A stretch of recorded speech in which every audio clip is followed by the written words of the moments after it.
السلام علیکم dear friends, welcome to the channel جو کہ ہے ایپیسوڈک ناول سٹوریز۔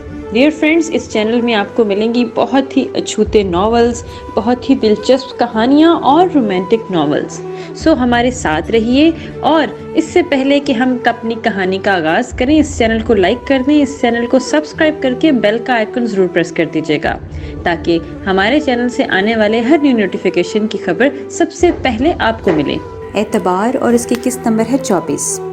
سارا نے اس دن ارحم کو اس کے میسج کا جواب نہیں دیا تھا، لیکن حماد کے رشتے کے لیے ہاں کرنا اس کے میسج کا جواب ہی تھا۔ اس کے کچھ دن بعد ہی سارا اور حماد کی منگنی ہو گئی تھی، اور سارا کے دل میں حماد کے لیے جگہ بننے لگی تھی، اور وجہ حماد کی کیئر، توجہ اور اپنی محبت کا یقین دلانا تھی۔ اس دن کے بعد ایک دو بار کلب میں حماد کے ساتھ سارا گئی تھی، اور جس کے بعد پرانی ملاقات کا شبہ دونوں کے چہروں پر نہیں تھا۔ اس کے بعد حماد کے منع کرنے پر سارا دوبارہ کلب نہیں آئی، اور 2 بار بھی اس کو کلب آنے کی مقصد یہی تھا کہ سب ان تینوں کو پھر سے ساتھ دیکھ لیں، اور یہی سمجھیں کہ جسٹ وہ دوستوں میں لڑائی تھی۔ اس کے بعد سارا کئی بار حماد کے ساتھ ارحم سے بھی ملی۔ سارا اور ارحم کی دوستی ہو گئی تھی، اور حماد کی نسبت سارا نے اس سے بحث نہیں کی تھی، بلکہ دوستی نبھانے کے لیے اس کی مدد کرنے کو راضی تھی۔ سارا نے ارحم کے بولنے پر سندس سے بھی دوستی کی تھی۔ وہ ایک آرٹ ایگزیبیشن میں جان بوجھ کر سارا سے ٹکرائی تھی، کچھ اس طرح کہ اس کے ہاتھ میں موجود پینٹنگ پر سندس کے ہاتھ میں پکڑے کلرز گر جائیں، جسے وہ صرف اتفاق سمجھے، اور یوں ہوا بھی کچھ ایسا ہی۔ سندس اسے معذرت کر رہی تھی، اور وہ بنا برے منائے اس کو سوری کرنے سے منع کر رہی تھی۔ پھر باتوں باتوں میں نمبر کا تبادلہ ہوا۔ پھر سارا نے اپنی اور سندس کی دوستی کو پروان چڑھایا۔ وہ اکثر سارا سے ملنے اس کی یونی جاتی، اور ہاتھ میں اکثر ارحم کو بھی ساتھ لے جاتی۔ اس طرح سارا نے کب سندس کی دوستی ارحم سے کروائی، سندس کو پتہ بھی نہیں چلا۔ اور پھر ان کی ملاقاتوں میں سارا کی موجودگی کم ہونے لگی، اور پھر آہستہ آہستہ وہ ملاقاتیں ارحم اور سندس کے درمیان ہونے لگیں۔ ارحم کو نہیں معلوم تھا کہ یہ سب اتنی جلدی ہو جائے گا، لیکن اس کی قسمت اچھی تھی، سو یہ سب ہو چکا۔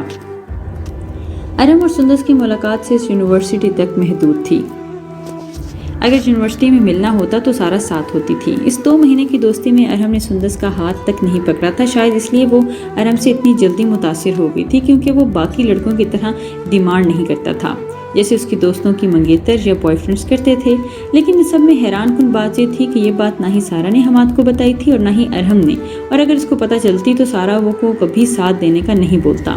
اس کا دوست تو محبت میں اندھا ہی چکا تھا، پر سارا تو عقل رکھتی تھی، وہ ایسی بے وقوفی کیسے کر سکتی تھی؟ ارحم کی ساری بات بتانے پر حماد کا غصہ اتنا اوپر پہنچ گیا کہ اترنے کا نام ہی نہیں لے رہا تھا، اور اب وہ ارحم کو گھر چھوڑ کر خود ڈرائیونگ سیٹ پر بیٹھے اپنا غصہ کنٹرول کر رہا تھا۔ سارا اس کی منگیتر تھی اور ارحم کے اشارے پر چل رہی تھی۔ ابھی وہ سارا کو اس کی دوست کے گھر سے لینے جا رہا تھا، اور اب اس سے 2 ٹوک بات کرنے کا ارادہ رکھتا تھا۔ زیان کی منگنی کل ہو چکی تھی۔ 1 ہفتے پہلے ہی اس کی خالہ کی فیملی آئی تھی، اور کلثوم کے کہے کے مطابق سب زیان کی قسمت پر رش کر رہے تھے، اور سب کچھ کزنز تو بہت ساری ایسی تھیں جو جل بھی رہی تھیں۔ وجہ اس کے منگیتر کا حسن تھا، اور جو بے حد بے مثال تھا۔ سب اس کو گرے آنکھوں والے اور ڈول کہہ رہے تھے، اور اس کی دیکھنے میں انگریز لگ رہی تھی، کیونکہ اس کی آنکھیں بالکل گرے تھی جیسے بلیاں لگ رہی ہوں، پر اس کے چہرے پر انگریزوں جیسا پھیکا پن نہیں تھا۔ گرے بڑی بڑی آنکھیں، گورا رنگ، خوبصورت نقش اور نازک سراپا۔ اس نے ایک بار بھی کئی بار مدیحہ کو دیکھا تھا، اور اس کے اندر وہ حسن تلاش کرتا تھا جو سب کی زبانوں سے سنتا تھا، پر اسے اس کے حسن میں کوئی کھچاؤ محسوس نہیں ہوتا تھا۔ ہوتا بھی کیسے؟ وہ اس میں مریم کا حسن تلاش کرتا تھا۔ شاید وہ مریم سے زیادہ حسین تھی، پر بات وہی ہے، حسن انسان میں نہیں، اس کی دیکھنے والی آنکھوں میں ہوتا ہے۔ وہ مدیحہ میں وہی آنکھیں تلاش کرتا تھا جس کو اس نے حسن کے سب سے اونچے درجے پر فائز کر رکھا تھا، وہی آنکھیں جسے اس نے نقاب کے حالے میں دیکھا تھا، اور پھر انہیں کاجل سے لبریز دیکھنے کی خواہش کی تھی۔ پھر جب انہیں کاجل سے لبریز دیکھا تو دل نے مہر لگا دی کہ اس سے زیادہ حسین کچھ ہو ہی نہیں سکتا۔ بات مکمل حسن کی تھی ہی نہیں، زیان شاید اس کی آنکھوں میں ہی دنیا بھر کی خوبصورتی سے زیادہ حسین مانگ چکا تھا۔ منگنی بھی دیکھا چاہے تو ہو گئی تھی، لیکن منگنی سادگی سے ہوئی تھی، اور ڈیمانڈ بھی زیان کی ہی تھی، اور پھر جلد ہی نکاح اور رخصتی کی بھی بات چل پڑی۔ 2 مہینے بعد کی ڈیٹ رکھ دی گئی تھی، کیونکہ 1 مہینے بعد مدیحہ کے پیپرز تھے اور اسے واپس جانا تھا۔ اس کے بعد شادی ہو سکتی تھی۔ زیان نے بھی کوئی اعتراض نہیں کیا، اب جب سمجھوتا کر ہی لیا تو ابھی ہو یا بعد میں کیا فرق پڑتا ہے۔ ارسلان کل رات کی فلائٹ سے پاکستان آیا تھا، اور اس وقت کلب میں اسے اپنے اسی پولیس والے دوست کے ساتھ موجودگی کا احساس ہوا تھا، کیونکہ اس کو بلا چکا تھا۔ اس کا دوست اسے ساری معلومات دے چکا تھا، اور بدلے میں معاوضے کی رقم بھی ادا کر چکا تھا۔ تم کرو گے کیا؟ فرقان تجسس سے پوچھنے لگا۔ کچھ ایسا کروں گا کہ جتنی اکڑ کے ساتھ وہ چلتی ہے نا، जितनी दलेरी से वो देखती है ना, कभी ज़िंदगी में दोबारा सर उठाने के काबिल नहीं रहेगी। कमीनेपन से बोलते उसने एक आंख दबाई। अच्छा, ऐसा क्या करोगे? इंसानों की एक बुरी आदत होती है, जानते हो क्या? लाइटर हाथ में उछालता वो फुरकान से पूछने लगा। फुरकान ने नफ़ी में हाथ हिलाया। हाँ, तुम्हें कैसे पता होगा? इंसानों के बारे में तो इंसानों को ही पता होता है, गधों को थोड़ी। खैर, ये अपनों से ज़्यादा गैरों की बात पर यकीन करते हैं। बोल के वो हंसा। हर तस्वीर के दो पहलू होते हैं और आप तस्वीर के किस पहलू को दिखाते हैं वो आप पर होता है। और ये परफेक्ट है कि इंसान नेगेटिव पहलू पहले देखता है, बहुत कम होते हैं जो पॉजिटिव पहलू देखते हैं। मुझे समझ नहीं आ रहा, तुम सिंपल सा बता दो कि करने क्या वाले हो? फुरकान चिढ़कर बोला। इसे ये फ़लसफ़ी बातें बिल्कुल पसंद नहीं थी क्योंकि समझ ही नहीं आ रही थी। हाँ, समझ आ जाएंगी पर नहीं, क्योंकि तुम गधे हो। अरसलान ने भी चढ़कर इसे देखा था। हाँ हूँ गधा, बस अब बता दो क्या करने वाले हो? मैं सुंदस के लिए रिश्ता भेजूंगा और फिर मौका देखकर ऐसा साबित करूंगा जैसे फातिमा और मेरे गलत ताल्लुकात हैं, और फिर सांप भी मर जाएगा और लाठी भी नहीं टूटेगी। फातिमा ज़िंदगी भर अपने किरदार की सफाइयाँ देती रह जाएगी और उसके ससुराल वाले गुस्से में मेरा और सुंदस का रिश्ता भी ख़त्म कर देंगे। पुरसकून हंसते हुए जैसे इसे अपना मंसूबा कामयाब होने का यकीन था। फिर वो लोग तुम्हारे बारे में गलत सोचेंगे। फुरकान ने उसे अकल दी। अरसलान नियाज़ी की जूती को भी फ़र्क नहीं पड़ता कि कौन इसके बारे में क्या सोचेगा। मुस्कुराते हुए कहते उसने अपनी पैंट की जेब से सिगरेट का डिब्बा निकाला और एक सिगरेट होंठों पर दबाई और हाथों में पकड़े लाइटर से जलाई। फिर एक नज़र अपने बराबर में खड़े फुरकान को देखा जो उसे देखता कमीनगी से मुस्कुरा रहा था। आखिर दोनों एक ही खसलत के थे। अरहम और अरसलान का एक ही मंसूबा था, सुंदस को इस्तेमाल करके फातिमा तक रसाई। लेकिन दोनों की नीयत और इरादे अलग थे। एक मोहब्बत में कर रहा था तो दूसरा नफरत में। एक का मकसद हासिल करना था और दूसरे का बर्बाद। गाड़ी में मुकम्मल खामोशी थी। तुम्हारा मुंह क्यों बना है? कोई बात है क्या? सारा ने अपनी रेडियो जैसे मंगेतर को देखते हुए कहा, लेकिन कोई जवाब न आया। एक दो बार और बात करने की कोशिश की पर जवाब न पाकर उसने भी कंधे उचका दिए। 5 मिनट गुजरे थे जब गाड़ी खाली रोड पर एक साइड में रुकी। गाड़ी से बाहर देखती सारा ने गर्दन मोड़कर हमाद को देखा। वो गाड़ी से उतर रहा था और फिर उतरकर गाड़ी से बाहर खड़ा हो गया। इसे देखते सारा भी बाहर आकर उसके पास आ गई। क्या हुआ हमाद, इतना अजीब बेहुदा क्यों कर रहे हो? ये तो मुझसे पूछ रही हो? तुम्हें नहीं मालूम क्या हुआ है? सपाट लहजे में पूछता वो सारा को चौंका गया। ये लहजा उसने पहली बार अपनाया था। नहीं? ओह, तो नहीं पता तुम्हें? चलो मैं बताता हूँ। क्यों कर रही हो अरहम की मदद? क्या साबित करना चाहती हो? तुम्हारे पास अकल है कि नहीं? नहीं अकल तो आप अरहम की मोहब्बत में पहले ही गंवा चुकी हैं। हमाद ने सख्ती से इसका अंदाज और अल्फाज सारा को बहुत चुभे। क्या साबित किया है ये सब करके कि देखो अरहम ने अब भी? इससे पहले वो बात मुकम्मल करता जोरदार थप्पड़ उसके मुंह पर पड़ा कि वो मुंह पर हाथ रखे सुनकर सारा भी देखती रह गई। अपनी बकवास और घटिया सोच अपने तक ही महदूद रखें, समझे?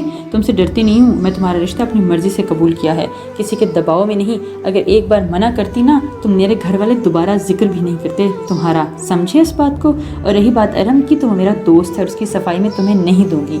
और रही बात उसकी मदद करने की, तो आगे भी करूँगी। गुस्से से सारा ने उसे देखते अपने हाथ से अंगूठी निकालकर कार के बोनट पर पटकी। भाड़ में गई तुम और तुम्हारी ये अंगूठी, पहनाना अब भी किसी और को। गुस्से से बोलती वो 2 कदम ही आगे बढ़ी थी जब वो गाल से हाथ हटाया, होश में आया और फौरन उसके सामने गया। सारा मेरा मतलब ये नहीं था, मैं बस थोड़ा गुस्से में था, बस थोड़ा। तुम जैसे मर्दों की यही आदत होती है, पहले गुस्सा उतारो फिर माफ़ी मांगो। पर मैं वैसी लड़की हरगिज़ नहीं हूँ जो पहले तुम जैसे लड़कों की सुने और फिर माफ़ कर दे। अरहम की मोहब्बत भी मैंने अपने दिल से उसी वक्त निकाल दी थी जब उसने अपने किरदार की बात की थी, और वो भी मेरे बारे में बात की थी। सारा ने जताकर कहा और उसका लहजा अब सख्त था और हमाद का बिल्कुल मीठा। नहीं प्लीज़ सारा, मेरी मोहब्बत अपने दिल से मत निकालना, मैं मर जाऊँगा। हमाद ने फ़ौरन हाथ जोड़े। एक मिनट, तुमसे ये किसने कहा कि मुझे तुमसे मोहब्बत है? मोहब्बत होने से पहले ही तुमने अपनी औकात दिखा दी। वैसे यही तो मसला होता है मर्दों का, जब तक लड़की मानती नहीं दुम हिलाते और उसके पीछे घूमते हैं, और फिर जब मान जाए तो खुद को प्रिंस चार्म समझ लेते हैं।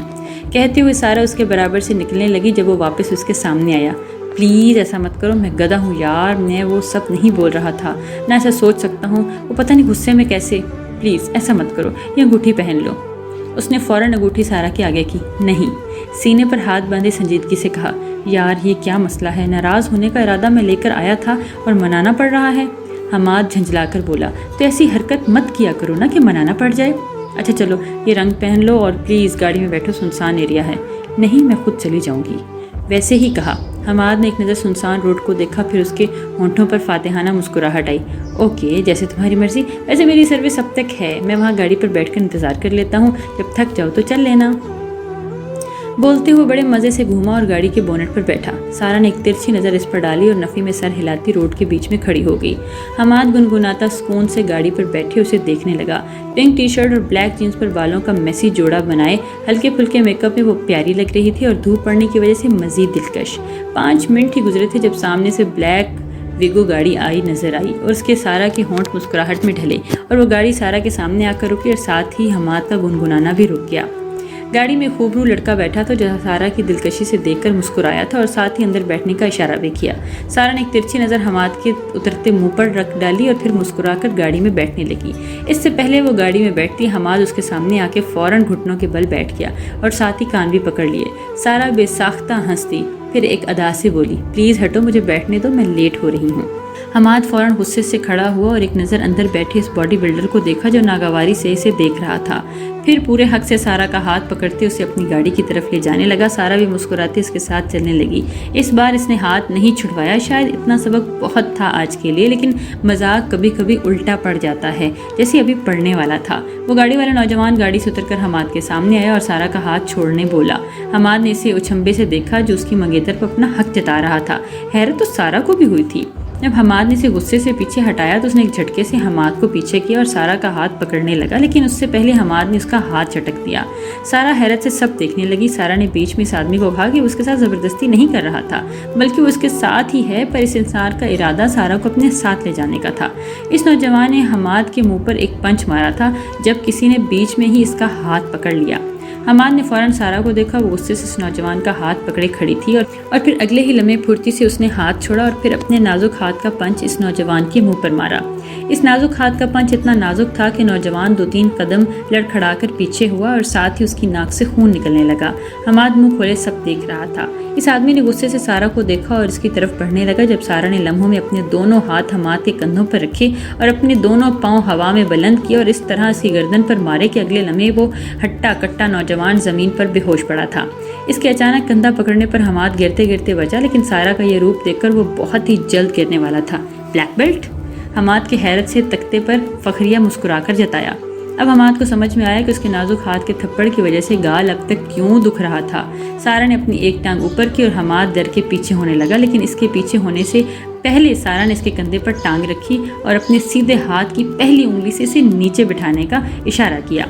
हमाद फौरन घुटनों के बल बैठ गया। सारा ने मुस्कुराते हुए अपना हाथ उसके मुंह किया और वो नासमझी से देखने लगा। फिर सारा के घूरने पर फौरन जात आया। जेब से अंगूठी निकाल कर फौरन सारा की उंगली में पहनाई। उसकी फुर्ती पर सारा हंसती और उसके कंधे से पाँव हटाया। डोंट वरी, मेरे साथ तुम हमेशा सेफ रहोगे। सारा की बात पर हमाद ने खामोशी से नज़रें झुका ली। जो उसे बोलना चाहिए था वो सारा बोल गई।